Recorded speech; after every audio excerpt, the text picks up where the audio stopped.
The girl faced the death penalty, yet in court kept her head down, drawing birds, and never spoke a single word from start to finish. Months earlier, a body had been discovered beneath a watchtower deep in the marsh. Two police officers climbed the dilapidated stairs to the top of the 20-meter tower and saw a hollow square grate wide open. It was clear the victim had fallen backward from there. There was a strong possibility he'd been pushed, though there were no footprints near the body and no fingerprints on the tower's railing. Police quickly zeroed in on their prime suspect. Even though she dove into the water, they caught her anyway. Her name was Kia. She had been involved with the victim, Chase. Chase had come from a wealthy family and was a local celebrity in town, while Kia lived alone deep in the marsh. She had never gone to school, and no one knew how she made a living. Some called her a wild girl, others a witch. So when the police car drove her through the streets, people were quick to condemn her. Only one gray-haired lawyer was willing to help her. In prison, Kia slowly told him her story. Kia hadn't been born alone. She'd once had a family. She could cuddle in her mother's arms at night and play by the water with her brothers and sisters during the day. But that happiness was often shattered by her father, a volatile drunk who regularly beat his wife and children.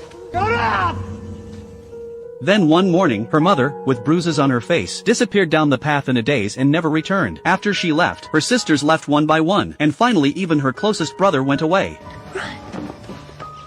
The collapse of the family seemed to sober her father somewhat. On the days he didn't drink, he was almost gentle. He taught her to drive a boat, took her fishing, even brought her to town for supplies. The kind shopkeeper told her she was old enough for school, and that the public elementary school offered free lunch. The thought of getting good food made Kia's heart stir. She put on her mother's dress, went barefoot, and gathered her courage to go to school, only to be mercilessly mocked by the other kids. Where you been, Martian?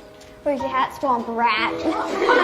No one would sit with her. She quietly took a seat in the last row, but cruel words kept reaching her ears, shattering her self-esteem. Kia couldn't take it anymore and ran out of the classroom. That was the only day of school she ever attended in her life. One day, a letter came from her mother. Kia jumped for joy, thought her mother was coming back, but after reading it, her father pulled out a lighter and burned it. Kia was furious and heartbroken. She collected the ashes and put them in a small jar, the only proof that her mother hadn't forgotten her. That night, her father burned everything her mother had left behind, and then he vanished without a trace. Kia was only 7. Her family had abandoned her, society had rejected her. Only nature had accepted her without question. Turtles and seabirds became her siblings. The wetlands and marshes became her mother. From then on, she made a living digging for mussels in the marsh, and slowly grew into a young woman. One day, Kia found that someone had left her a tropical bird's tail feather on a wooden post. In bird language, that was a gift of courtship. The next day, another feather appeared on the same post, along with a spark plug for a boat engine and some seeds. On the third day, she finally met the person leaving the feathers. His name was Tate. Once, when she was little and lost in the marsh, he had took her home. Faced with Tate's advances, Kia was at a loss. Tate gathered his courage and offered to teach her to read. And so, Kia entered a whole new world. He poured knowledge into her like a spring, and she absorbed it like a sponge. She devoured all kinds of books he brought, literature, history, biology. The ignorant townsfolk would never know that the